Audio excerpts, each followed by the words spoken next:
Bonjour et bienvenue si vous nous rejoignez pour suivre en direct de Castel Gandolfo la messe à l'occasion de la solennité de l'Assomption de Marie, messe présidée par le Saint-Père François, messe à laquelle assistent environ 12 000 fidèles venus sur cette merveilleuse place de Castel Gandolfo malgré la très grosse chaleur que depuis quelques semaines sévit la région de Rome.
Padre, del Figlio e dello Spirito Santo. Amen.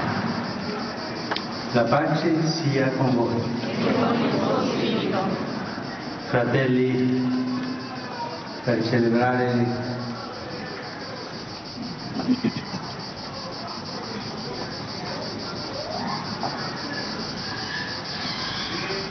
celebrare degnamente i santi misteri, riconosciamo i nostri peccati.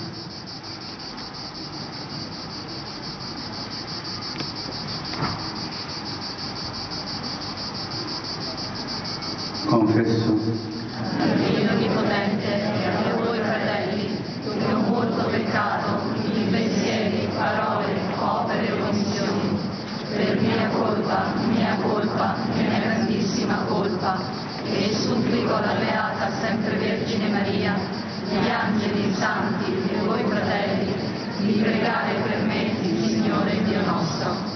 Dio Onnipotente, abbia misericordia di noi, perdoni i nostri peccati e ci conduca alla vita eterna. Amen.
Preghiamo.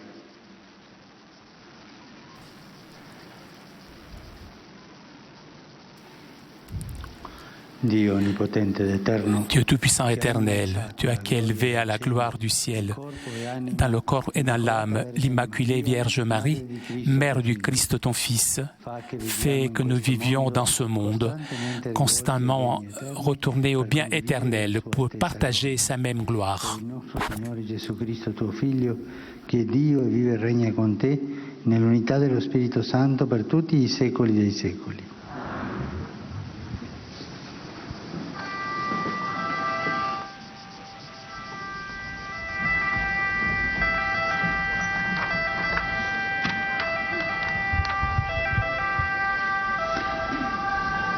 Dal libro dell'Apocalisse di San Giovanni Apostolo. Si aprì il Tempio di Dio che è nel cielo. Lecture de l'Apocalypse de Saint Jean. Le temple qui est dans le ciel s'ouvrit et l'arche de l'alliance du Seigneur apparut dans son temple. Un signe grandiose apparut dans le ciel, une femme ayant le soleil pour manteau, la lune sur les pieds et sur la tête une couronne de 12 étoiles. Elle était enceinte et elle criait, torturée par les douleurs de l'enfantement. Un autre signe apparut dans le ciel, un énorme dragon rouge feu avec 7 têtes et 10 couronnes, et sur chaque tête un diadème. Sa queue balayait le tiers des étoiles du ciel et les précipita sur la terre. Le dragon se tenait devant la femme qui allait enfanter, afin de dévorer l'enfant dès sa naissance. Or, la femme mit au monde un fils, un enfant mâle, celui qui sera le berger de toutes les nations, le menant avec un sceptre de fer. L'enfant fut enlevé auprès de Dieu et de son trône, et la femme s'enfuit au désert, où Dieu lui a préparé une place. Alors, j'entendis dans le ciel une voix puissante qui proclamait « Voici maintenant le salut, la puissance et la royauté de notre Dieu et le pouvoir de son Christ. » Parola di Dio. Rendiamo grazie a Dio.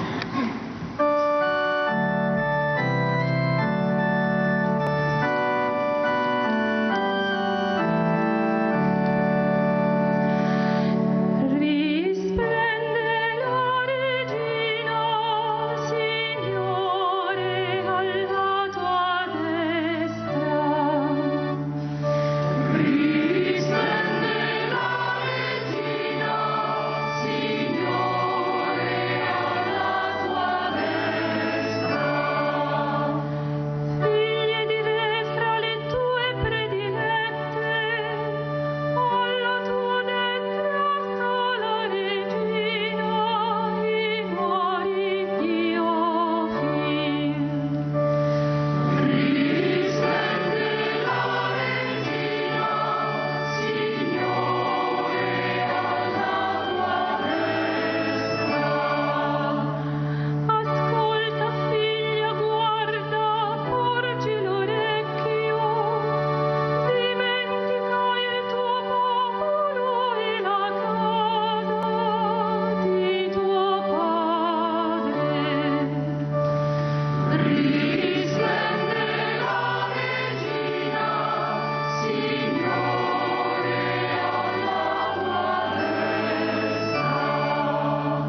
Dalla prima lettera di San Paolo Apostolo ai Corinzi.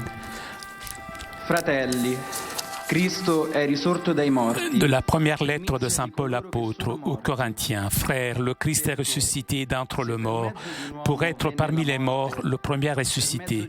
Car la mort étant venue par un homme, c'est par un homme aussi qui vient la résurrection. En effet, c'est en Adam que meurent tous les hommes. C'est dans le Christ que tous revivront, mais chacun à son rang. En premier le Christ, et ensuite ceux qui seront au Christ lorsqu'il reviendra. Alors, tout sera achevé quand le Christ remettra son pouvoir royal à Dieu le Père, après avoir détruit toutes les puissances du mal. C'est lui, en effet, qui doit régner jusqu'au jour où il aura mis sous ses pieds tous ses ennemis. Et le dernier ennemi qu'il détruira, c'est la mort, car il a tout mis sous ses pieds.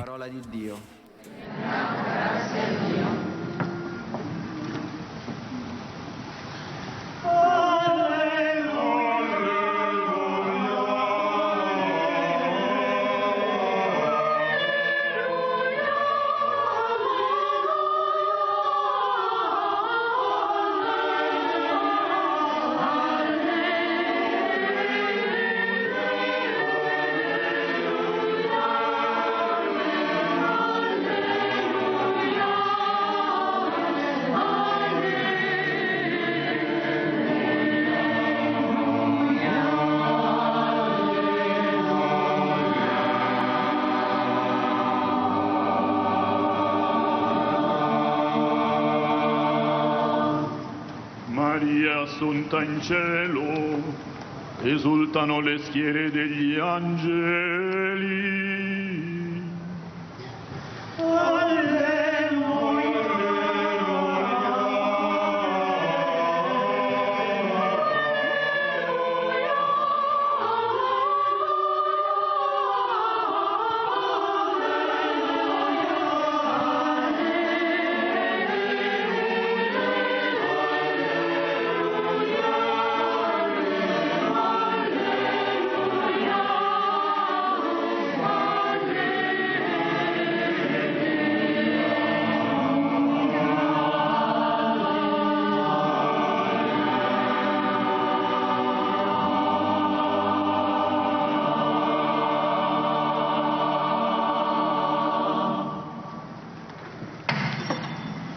Il Signore sia con voi.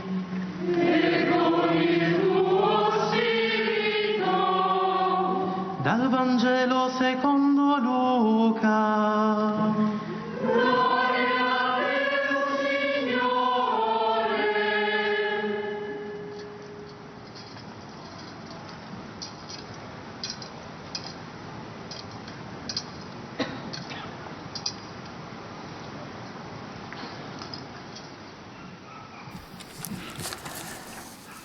In quei giorni, Évangile selon saint Luc. En ces jours-là, Marie se met en route rapidement vers une ville de la montagne de Judée. Elle entra dans la maison de Zacharie et saluait Élisabeth. Or, quand Élisabeth entendit la salutation de Marie, l'enfant tressaillit en elle. Alors Élisabeth fut remplie de l'Esprit Saint et s'écria d'une voix forte: « Tu es bénie entre toutes les femmes, et le fruit de tes entrailles est béni. Comment ai-je ce bonheur que la mère de mon Seigneur vienne jusqu'à moi ? Car lorsque j'ai entendu tes paroles de salutation, l'enfant a tressailli d'allégresse au-dedans de moi. Heureuse celle qui a cru à l'accomplissement des paroles qui lui furent dites de la part du Seigneur. » Marie dit alors: « Mon âme exalte le Seigneur, Mon esprit exulte en Dieu, mon Sauveur. Il s'est penché sur son humble servante. Désormais, tous les âges me diront bienheureuse. Le Puissant fit pour moi des merveilles. Saint est son nom. Son amour s'étend d'âge en âge sur ceux qui le craignent. Déployant la force de son bras, il disperse les superbes. Il renverse les puissants de leur trône. Il élève les humbles. Il comble de bien les affamés, renvoie les riches, les mains vides. Il relève Israël, son serviteur. Il se souvient de son amour, de la promesse faite à nos pères en faveur d'Abraham et de sa race à jamais. Marie demeura avec Élisabeth environ 3 mois, puis elle s'en retourna chez elle. Parola del Signore.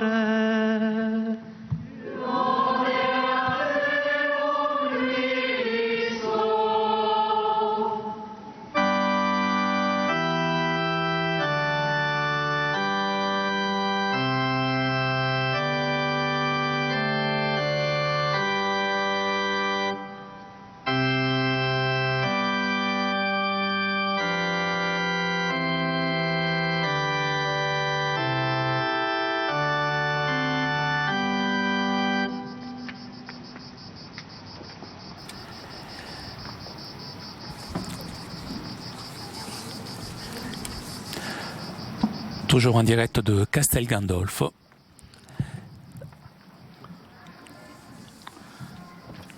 Cari fratelli e sorelle, Chers frères et sœurs,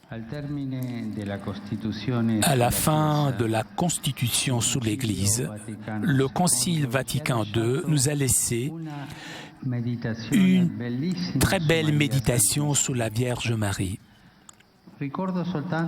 Je rappelle seulement les expressions qui se réfèrent au mystère que nous célébrons aujourd'hui.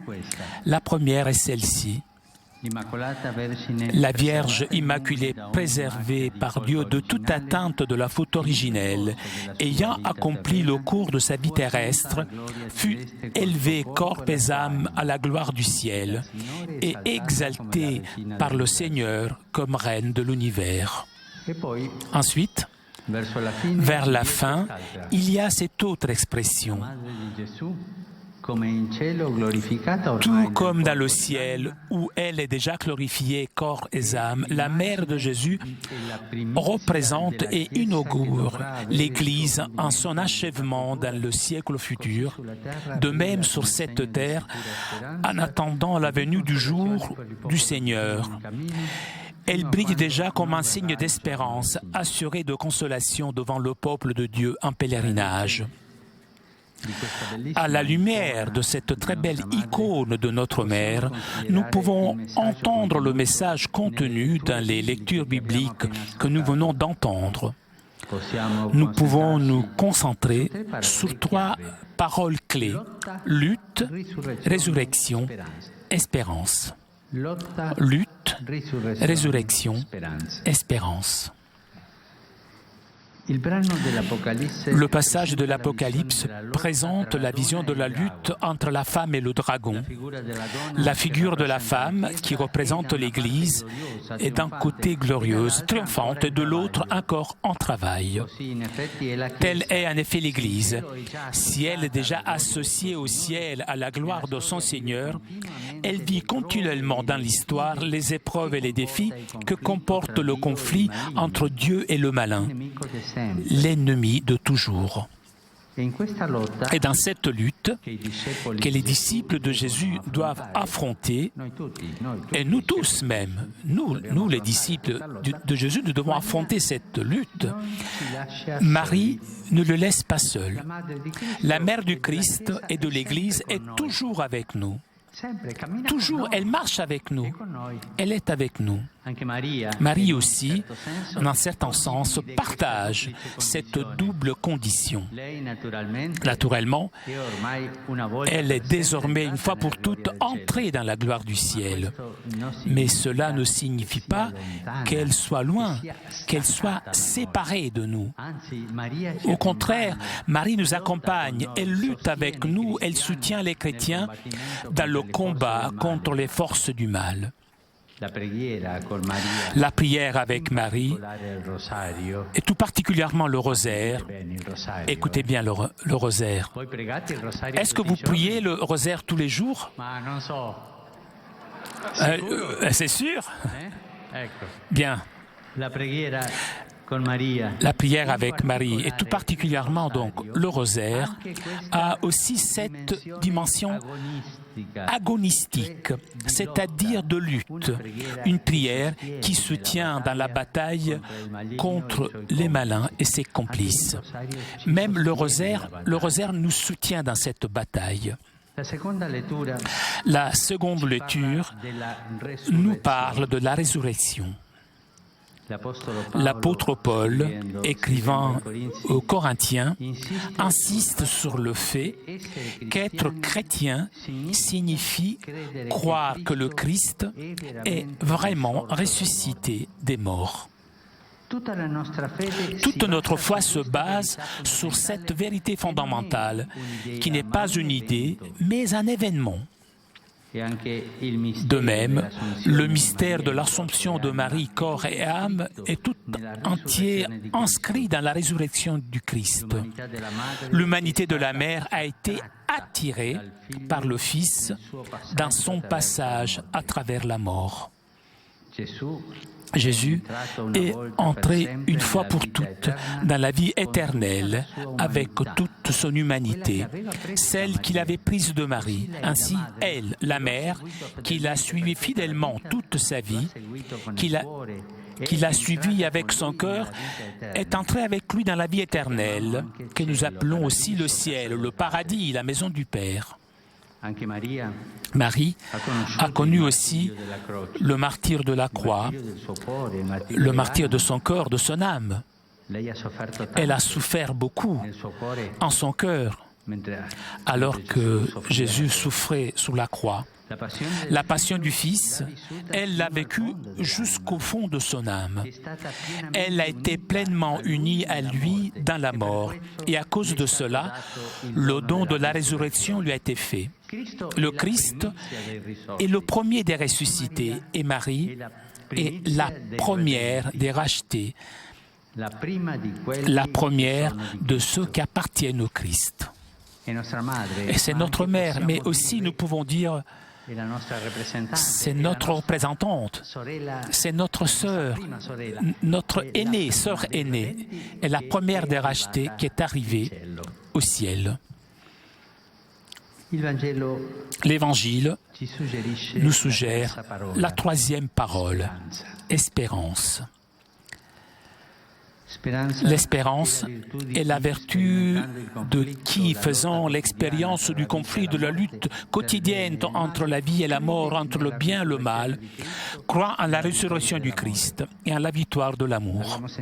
Nous avons entendu le chant de Marie, le Magnificat et le cantique de l'espérance. C'est le cantique du peuple de Dieu en marche dans l'histoire. Il est le cantique de tant de saints et saintes, certains connus, d'autres, beaucoup plus nombreux, inconnus et bien connus de Dieu. Des mamans, papas, catéchistes, missionnaires, prêtres, sœurs, jeunes, également des enfants, des grands-parents qui ont affronté la lutte de la vie en portant dans leur cœur l'espérance des petits et des humbles. Marie dit « Mon âme exalte le Seigneur. chante encore aujourd'hui l'Église partout dans le monde. Ce cantique est particulièrement intense là où le corps du Christ souffre aujourd'hui la passion. Là où il y a la croix, pour nous les chrétiens, il y a l'espérance, toujours.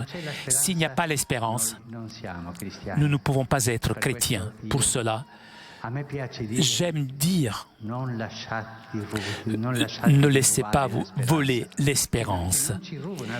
Personne ne doit voler cette espérance, parce que c'est une grâce, un don de Dieu qui nous fait avancer en regardant le ciel. Et Marie est là, proche de ces communautés qui souffrent, de nos frères. Elle marche avec eux, elle souffre avec eux, elle chante avec eux le Magnificat de l'espérance. Chers frères et sœurs, unissons-nous, nous aussi, de tout notre cœur, à ce cantique de patience et de victoire, de lutte et de joie, qui unit l'Église triomphante et l'Église pérégrinante. Nous, qui unit la terre et le ciel, qui unit notre histoire avec l'éternité vers laquelle nous marchons.